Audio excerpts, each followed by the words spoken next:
Halo, Hai, jumpa lagi di Bucin.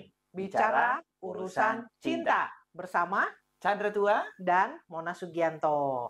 Baik, kali ini kita sudah di episode 5 di tanggal 28 Januari 2024 dengan tema Tantangan Hidup Bersama, Kompromi dan Sinergi. Seperti biasa, Bucin Family Channel direkam dari studio Family Therapy Room Home of Karuna et Familia Indonesia.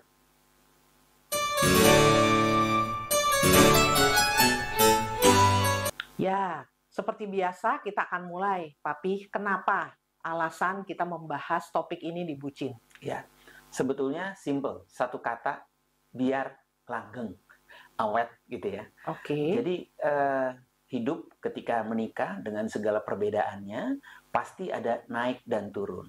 Kalau misalnya masing-masing pihak bersikeras gitu ya, pingin menang sendiri, egois gitu ya, pasti akan menghadapi berbagai macam kendala gitu ya. Konflik-konflik itu keras banget. Nah, sekarang bagaimana caranya ketika kita menghadapi perbedaan yang begitu banyak gitu ya, perjalanan yang naik turun itu, kita itu bisa langgeng. Nah, salah satunya adalah dengan kompromi dan sinergi. Oke, sebagai tantangan hidup bersamanya adalah menghadapi berbagai perbedaan Ya. dan naik turun kehidupan, Betul. ya, yang kita kadang-kadang tidak pasti gitu ya. Nah, tetapi bagaimana supaya tetap langgeng? Karena tentu pernikahan ketika awal dibangun pengennya menua bersama, Ya. pengennya satu kali saja di dalam hidup, begitu ya?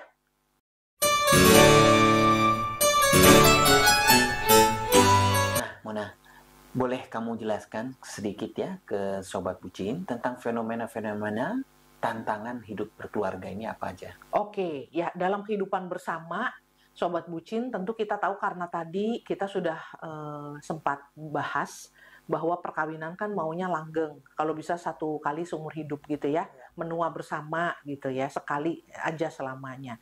Nah, itu tentu punya konsekuensi di mana kehidupan bersama itu perlu dirawat. Dan cukup banyak orang-orang dalam merawat kehidupan bersama itu supaya nggak ribut, supaya damai, katanya supaya rukun gitu. Kemudian dalam tanda petik mengorbankan salah satu orang atau salah satu anggota keluarga. Kalau kita ngomongin Pak Sutri ya udah deh saya ngalah deh misalnya gitu ya, supaya keluarga ini jalan terus, supaya nggak banyak ribut-ribut, jadi ngalah. Boleh sih ngalah sesekali, 2 kali, 3 kali boleh ngalah. Tapi kalau orang disuruh ngalah seumur hidup gitu ya, jadi Capek. artinya ditetapkan di antara misalnya suami dan istri salah satu yang ngalah dan dialah yang selalu harus ngalah.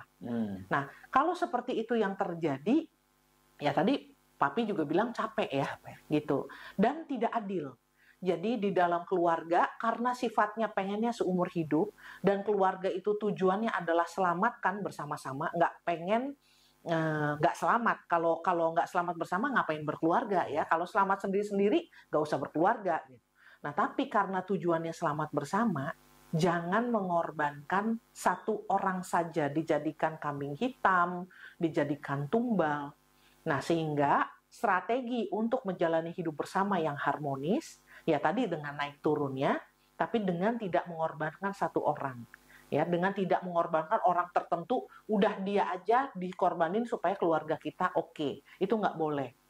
Nah, makanya dalam kondisi ini, orang-orang yang biasanya ya di dalam keluarga-keluarga yang dikorbankan, ya keluarganya akan cenderung terlihat rukun ya, kelihatan rukun. Di permukaan aja. Iya, yang jelas kalau ketemu orang di hadapan orang lain ya kelihatan baik-baik ya. Artinya tetap sama-sama, tidak ada perceraian, mungkin tidak terdengar teriak-teriak, mungkin nggak banyak drama yang kelihatan di luar, tapi ya misalnya nih kemudian salah satu mengalami gangguan jiwa atau dia kemudian dikorbankan dan dia kemudian tidak tahan dan kemudian memberontak besar dan kemudian keluarlah peran-peran yang antagonis di dalam keluarga ya ekstrim gitu ya.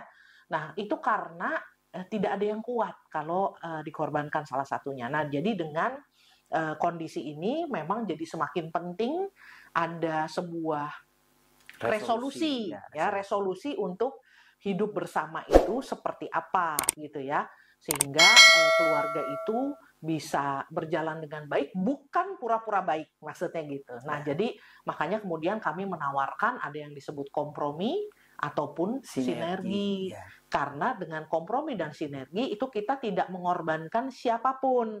Pihak-pihak yang ada di dalamnya masing-masing itu penting untuk dipertimbangkan dan dinilai serta diakomodir ya, pikirannya, perasaannya gitu, ide-idenya begitu. Mungkin Mona bisa sedikit lebih jauh ya jelaskan maksudnya kompromi itu apa dan maksudnya sinergi itu seperti apa. Oke, baik. Kalau kompromi itu kan berarti dalam kehidupan sehari-hari itu saling mengurangi tuntutan ya. Misalnya saya sama Chandra, dulu sempet Chandra pengen punya anak banyak misalnya gitu ya, pengen punya anak 5. Seperti papa mama mertua saya, anaknya 5, keren banget ya. Nah, sedangkan saya ya 1 lah gitu. Nego-nego, kompromi 3. Kami anaknya 3 sekarang. Contoh itu kompromi. Tapi kalau sinergi, itu prinsip saling melengkapi. Jadi apa yang saya kurang, yang saya tidak bisa, contoh, saya sudah disampaikan di episode-episode sebelumnya, saya itu cukup boros. Perbedaannya dengan Chandra yang lebih hemat, soal uang dia lebih bisa keep gitu ya, lebih bisa nabung. Kalau saya nggak bisa. Nah, jadi urusan begitu supaya nggak dihabisin saya duitnya gitu ya, Chandra yang pegang misalnya gitu ya, karena Chandra lebih jago soal itu. Ya, jadi di situ itu namanya sinergi. Apa yang saya kurang dilengkapi pasangan, apa yang pasangan kurang bisa kita yang lakukan seperti itu. Oke, good.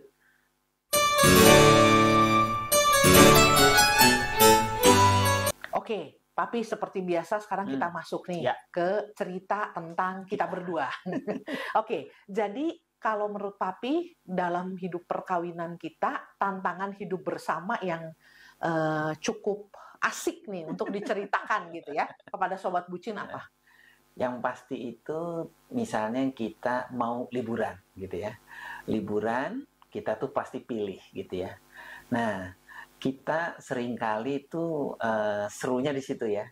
Kalau Mona biasa pinginnya yang lebih baik lah untuk anak-anak gitu ya. Sedangkan kalau saya yang penting liburan gitu ya. Jadi mau pergi kemana gitu ya, nggak usah repot gitu. Tetapi harapannya budgetnya ini ya bisa minim gitu. Tapi Mona mungkin nggak berpikir demikian. Sekali-sekalilah ngajak anak gitu kan. Dan tapi terus-terusan sekali. Terus-terusan gitu. Setiap kali sesekalilah. Nah, jadi kita biasanya berkompromi itu di budget gitu ya. Udah budgetnya berapa? Budgetnya yang ada berapa? Ya udah stick dengan itu gitu ya. Jadi kita bisa win-win lah gitu. Misalnya Mona bilang 10, saya bilang 5, ya ketemunya di 7,5 gitu ya. Kemudian dari budget itu kita baru cari ya tempatnya. Kalau misalnya budgetnya lebih minim, berarti ya tempatnya jangan terlalu jauh, atau kelas hotelnya, atau seperti apa gitu ya. Oke, baik, liburan ya, Pi. Ada lagi nggak, Pi? Nah ya, tambahan lagi ya. Jadi ketika anak-anak baru lahir, masih kecil, Mona tuh semua kasih ASI, anak-anak kami semua. Tapi karena Mona itu bekerja dari pagi sampai ke malam gitu ya, jadi saya nggak tega gitu ya. Jadi sayalah yang bangun malam itu untuk mengangkat anaknya dan kemudian kasih ke mamanya ya untuk mendapatkan ASI-nya. Atau ketika si anak pipis gitu ya atau harus ganti popok gitu ya, sayalah yang malam-malam ganti popok mereka. Itu ya, yang kedua yang Mona. Okay. Terus yang berikutnya tentang enlighten, Mona. Ya, jadi ketika kita membuat lembaga pelatihan gitu ya namanya enlighten, itu satu-satu sinergi yang cukup kuat adalah Mona itu sampai rela keluar dari pekerjaan. Padahal waktu itu dia adalah seorang kepala cabang di sebuah asuransi ya, gitu. Dan dia mau membangun bersama sehingga kita bisa membesarkan anak kita ya sekitar 10 tahun begitu bisa mendirikan Enlighten. Itu sinergi yang luar biasa. Dari Mona kira-kira apa? Oke, dari saya satukan saja ya, baik kompromi maupun sinergi. Tapi tantangan hidup bersama itu mulai dari yang sederhana. Di awal-awal, Sobat Bucin, saya itu telinganya tidak familiar mendengar dipanggil dengan bukan nama saya, tapi dipanggil Bu Chandra. Jadi suatu saat saya itu ada di sebuah arisan di keluarga besar Marga Batak ya, saya bersama papa mama dan ada Chandra dan saya gitu. Kami bersama dengan keluarga-keluarga lain arisan. Kemudian dipanggil Bu Chandra, Bu Chandra. Terus saya bilang ke Chandra, "Pih, ada yang namanya Bu Chandra loh di sini, sama ya namanya sama kamu," gitu. Terus itu terus dipanggil Bu Chandra, Bu Chandra. Oh, saya yang dimaksud Bu Chandra. Itu adalah ketika pengantin baru ya. Jadi itu hal yang bagi saya, oh iya, sekarang saya bukan sekedar Mona ya, bukan Mona gitu ya, tapi saya juga adalah istri dari seseorang bernama Chandra. Jadi sehingga wajar orang bilang saya Ibu Chandra kalau yang nggak kenal saya pribadi begitu ya. Nah itu mulai dari awal itu, oh seperti itu ya. Nah ini juga termasuk dalam kehidupan bersama menurut saya yang perlu jadi tantangan ya di awal sesederhana itu. Lalu yang berikutnya, saya itu pribadi yang cukup merdeka. Dari dulu ya Pi kalau itu ya. Merdeka selalu. susah ditindas dan susah diatur ya. Jangankan ditindas, diatur aja susah. Nah, sehingga kalau saya terbiasa ketika saya mau melakukan sesuatu, keputusan itu kan saya ambil sendiri.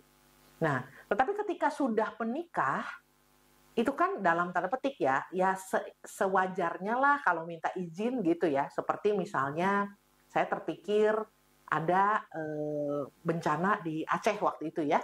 Itu di Aceh tsunami dan gempa bumi di tahun 2004 ya.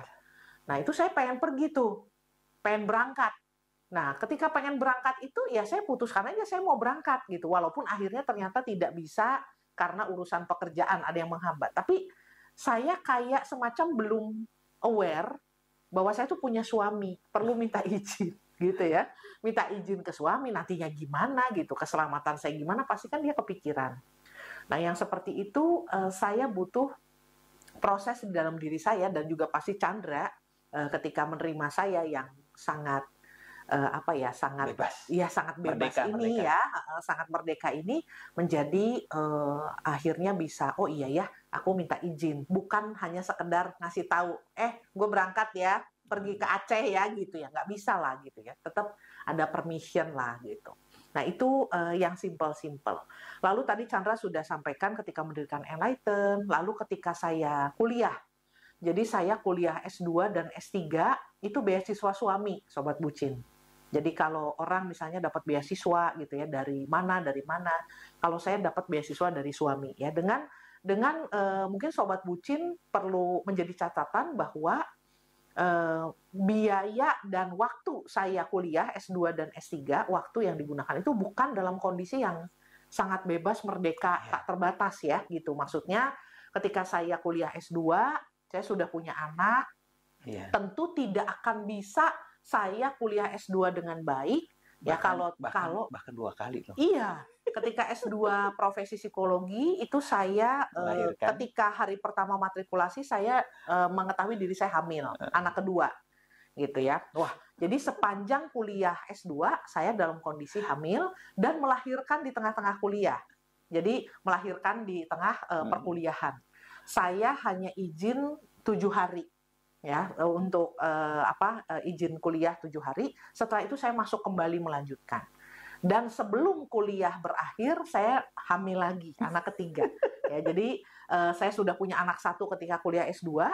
Di S2 itu saya punya 2 anak, hamil 2 kali, melahirkan 1 kali. Setelah lulus di bulan Juli atau Agustus, Novembernya saya melahirkan anak ketiga gitu ya. Jadi kalau tidak ada sinergi dengan Chandra pada waktu itu, dia betul-betul menopang. Jadi bukan hanya sekedar membiayai kuliah saya, bukan sekedar mengizinkan saya kuliah, bukan sekedar memberikan waktu kepada saya kuliah, tapi juga berarti di situ ada merawat anak-anak bersama, ada dia menanggung juga gitu ya. Bukan hanya biaya yang Chandra keluarkan, itu luar biasa. Karena kalau tidak ada sinergi itu saya pikir saya nggak akan bisa kuliah dengan baik ya. Apalagi sempat waktu kuliah S2 kami harus ke Malang. Kami harus ke Malang karena saya harus 2 bulan di salah satu rumah sakit jiwa di Rajiman Widyodiningrat di Malang. Ya, nah ini tentu butuh banget karena kami jadi terpisah, Chandra di Jakarta bekerja, dia harus naik kereta gitu ya, kangen anaknya. Nah, aduh kalau nggak ada sinergi mana bisa gitu ya. Lalu juga apa ya? Mungkin ini campuran antara kompromi ya juga ada ketika di dalam perjalanan hidup Chandra menemukan jalannya ya yang baru dalam hal keimanan. Ya kami berdua menikah secara Katolik, Chandra dari keluarga Katolik, saya juga, dan kami memang menjalankan tata cara Katolik ya. Tapi kemudian Chandra menemukan ya Falun Gong, dan saya walaupun dalam tanda petik pada awal-awal cukup berat ya Pi, artinya penyesuaiannya gitu ya, lalu juga rasa dalam tanda petik kehilangannya gitu ya, itu pun ada. Begitu juga dari papa mama ya.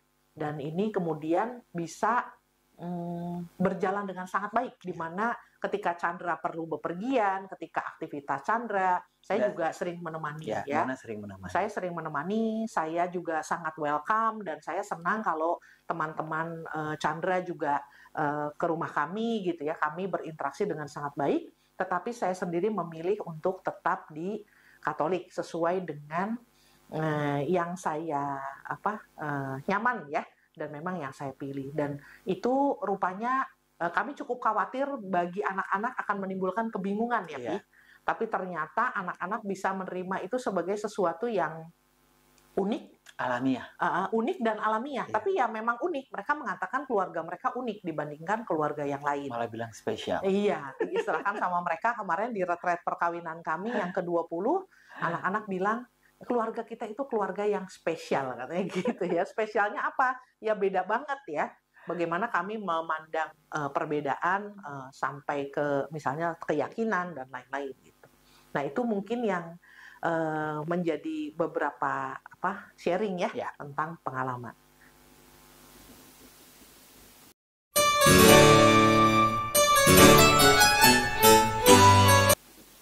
Oke, sekarang kesimpulan apa nih untuk Sobat Bucin dari episode ini, Pi? Oke, jadi Sobat Bucin, ketika kita menghadapi tantangan hidup bersama, yang naik turun ya, dengan segala manis, pahit gitu ya, terus asem gitu, macam-macam, ingat, kita perlu melakukan kompromi dan sinergi. Gitu, Oke, mantap sekali ya, kompromi dan sinergi, supaya kehidupan bersama langgeng begitu ya, dan tidak ada siapapun dikorbankan. Betul. Tapi semuanya selamat bersama. Betul. Nah, Mona, ada nggak yang akan dibahas di Bucin Sapa, Kisah atau Kupas? Oke, baik. Ini kita menyapa Sobat Bucin yang ada di video perdana kita. Di video perdana ya, yang pertama kali di tanggal 3 Januari 2024. Nah, saya mengucapkan terima kasih ya, Mona dan Chandra disapa nih sama Sobat Bucin ya di video perdana kami. Terima kasih atas sapaan Sobat Bucin, atas penguatannya dari Ibu Joanna, dari Kak Mena, dari Ibu Teresia, dari Mommy Baby Shop, dari Ibu Justin, dari Pak Dian, dan dari Mbak Tari, serta Sobat Bucin lainnya yang tidak bisa disebutkan satu persatu. Terima kasih. Iya, terima kasih atas apresiasi. Ada ungkapan sayang juga, dukungan-dukungan. Iya, dan doa-doa baiknya. Terima kasih banyak ya. Dan semoga keluarga Sobat Bucin semua bisa menjadi keluarga yang bermakna, dan keluarga kita bisa menjadi ruang aman bagi semua anggotanya untuk bertumbuh menjadi versi diri terbaik dan bahagia. Baik, sebelum oleh-oleh, saya akan mengingatkan kembali Sobat Bucin untuk bisa menyapa ataupun membagikan kisah ataupun memberikan pertanyaan dan komentar melalui channel 2 di bawah ini, yaitu yang satu alamat email bucinfamilychannel@gmail.com dan WA chat only di 0812 1784 6280. Jadi silahkan menggunakan dua channel tersebut, saluran tersebut, untuk menyapa atau membagikan kisah ataupun pertanyaan dan komentar. Nah, sekarang seperti yang tadi disampaikan, saya akan seperti biasa memberikan oleh-oleh ya. Oke, Papi Chandra deh yang berikan oleh-oleh. Apa nih oleh-oleh buat Sobat Bucin kali ini dari episode ini? Jadi oleh-olehnya adalah sinergi apa yang sudah dan akan Anda bangun dengan pasangan. Nah, itu pertanyaannya diulang lagi, sinergi apa yang sudah dan akan Anda bangun dengan pasangan sebagai bentuk oleh-oleh dari episode yang sekarang. Direnungkan ya. Jadi oleh-oleh untuk perkawinan. Untuk Sobat Bucin, kami juga sampaikan bahwa Bucin episode berikutnya, yaitu episode 6, akan tayang di hari Minggu 4 Februari 2024, bertema Kamu adalah pilihanku. Mantap, kamu adalah pilihanku. Baik, Sobat Bucin, sampai jumpa di episode yang ke-6. Semoga sehat selalu. Terima kasih atas kebersamaan kita. Yes, terima kasih. Bye-bye. Bye-bye.